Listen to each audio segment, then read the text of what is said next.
I mentioned earlier on that when I had a surge in income, what took most of the money away were demands from other people that seemed to be very urgent and important.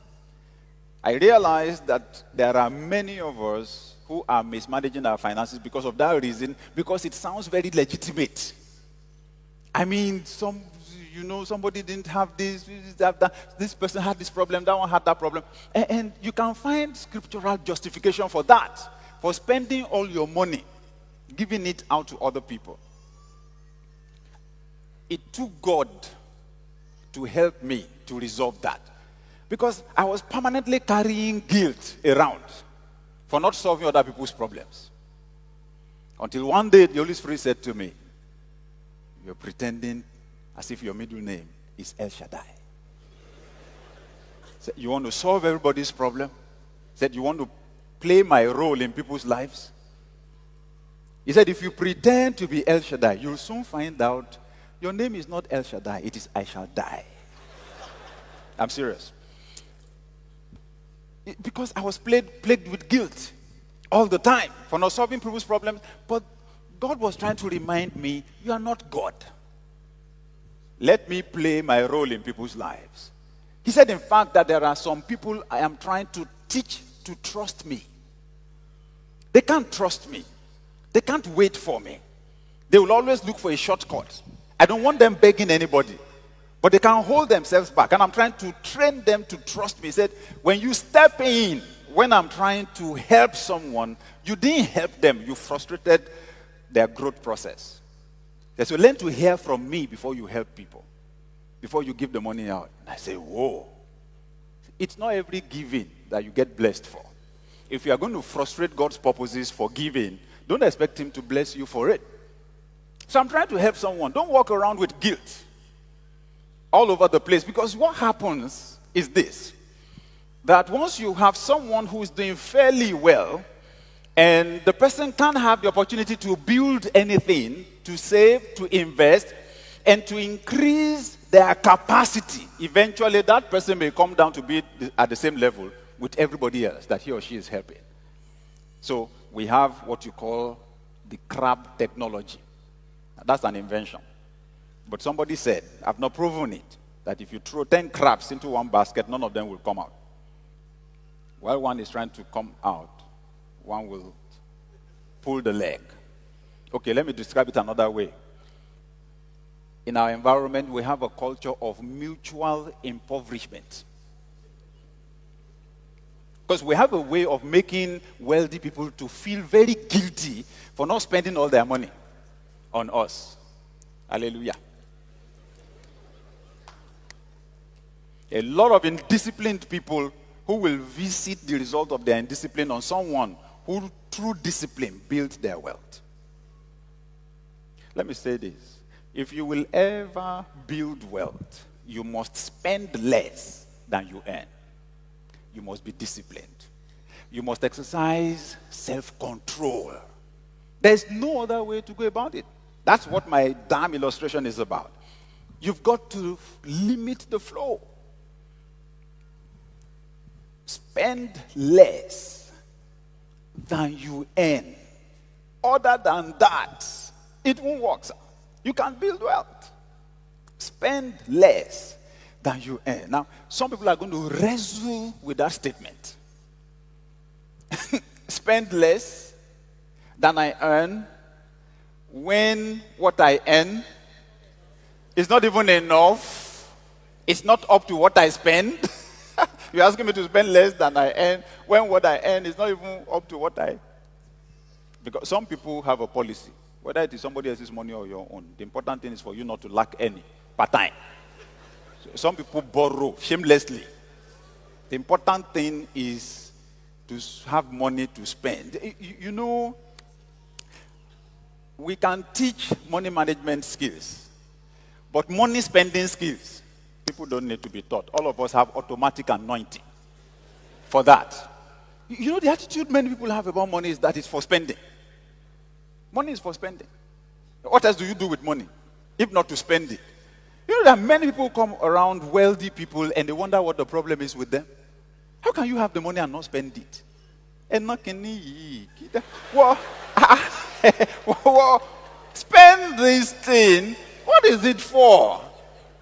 You remember the juju musician who sang the song, people who have money and who don't enjoy it. It's up to you. It's up to you. You have the money, you won't enjoy it. You see, what many poor people don't realize is that it was that discipline, it was that control. It was that control that allowed it to build up to the point where you called it wealth. Spending. Some people don't only spend what they get, they spend more than they get. You must spend less. So what if the money is not enough? That's what we're saying. It will never be enough. The only way to turn the thing around is to save some. Save 10%. If 1,000 is not enough, 900 is also not enough. You understand what I mean? What's the difference between 900 and 1,000? The 1,000 is not enough.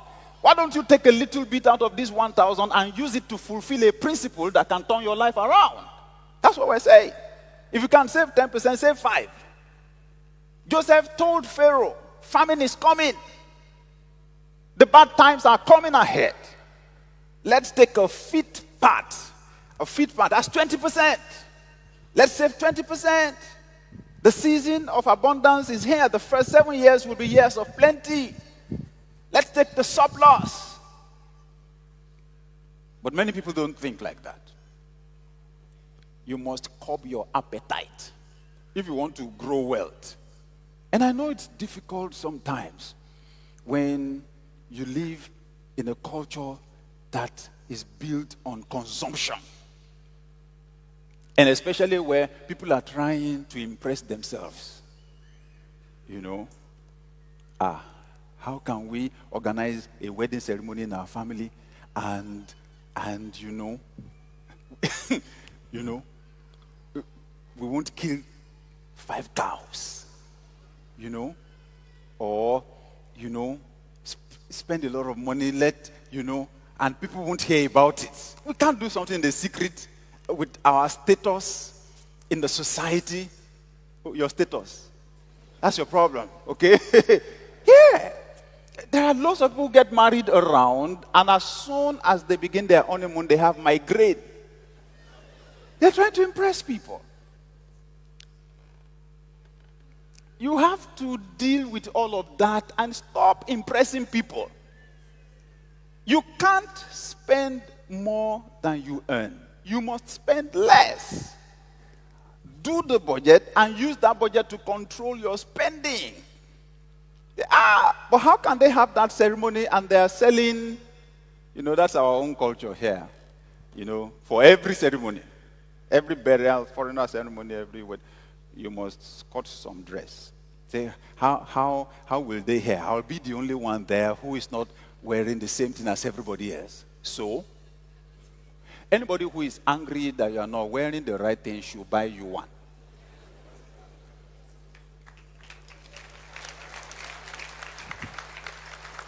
When I began to have financial mentors, those were some of the things I learned. One of my mentors said to me, he's very wealthy. He said, I have been hard on myself. He said, and it has paid me. So with that, I also had to learn. 1 Corinthians 6 verse 12. All things are lawful for me, but all things are not expedient. They're not important. You've got to curb your appetite. You have to spend less than you earn. Stop trying to impress people. And don't try to live up to the society's standards or definitions of success. Say, oh, this is your status. There's a law that is called Parkinson's law. Expenses will always rise to meet income. Once your income goes up, get ready. It's a law. The moment you get that pay increase and you're walking through the supermarket, the items there will talk to you and remind you. The last time you came here, you couldn't afford me. Now you can. Buy me. Buy me now. You have the capacity. And you need to shame poverty. Put poverty to shame. You need to prove something to yourself that your level has changed. Woo! And in the bid to prove something, you will spend the money. And there'll be nothing to show for the increment. Some of us need to stop borrowing. We need to stop owing. It's become a habit. It's become a weakness. And we need to stop it. Because we're spending more than we earn. You remember Proverbs 21 verse 20? There's much treasure and oil in the dwelling of the wise, but the foolish man spends everything. That's what scripture said. If you spend everything, whatever your excuse is, the money is not enough, you spend everything. He said you're a fool. I know that's hard. The first time I heard, that was how I felt. It was at a seminar, a minister's seminar. This person spoke for just 10 minutes on that one verse. He said, if you spend everything that is coming in, you are a fool. I said, take it easy. Come on. It's not as bad as that. What if the money is not enough? As if he heard what I was saying. He said, I know there are some of you here that are saying that the reason why you spend everything is because the money is not enough. He said, I'll tell you one thing. Even here, what has helped us is because we didn't spend everything. Even when the money was not enough, we always had balance carried forward. So it is not because the money is not enough that you are spending everything. Your spending everything is proof that your wisdom pipe is blocked. Oh my God. It was getting worse for me. It was like somebody took a pipe and hit my head with it. Hey, what are you talking about? I didn't say it. Solomon said it. That's what the scripture said. I'm telling you. As an individual, don't spend everything. And then you can't give what you don't have. If you don't develop those management skills, what will you do when you become a manager?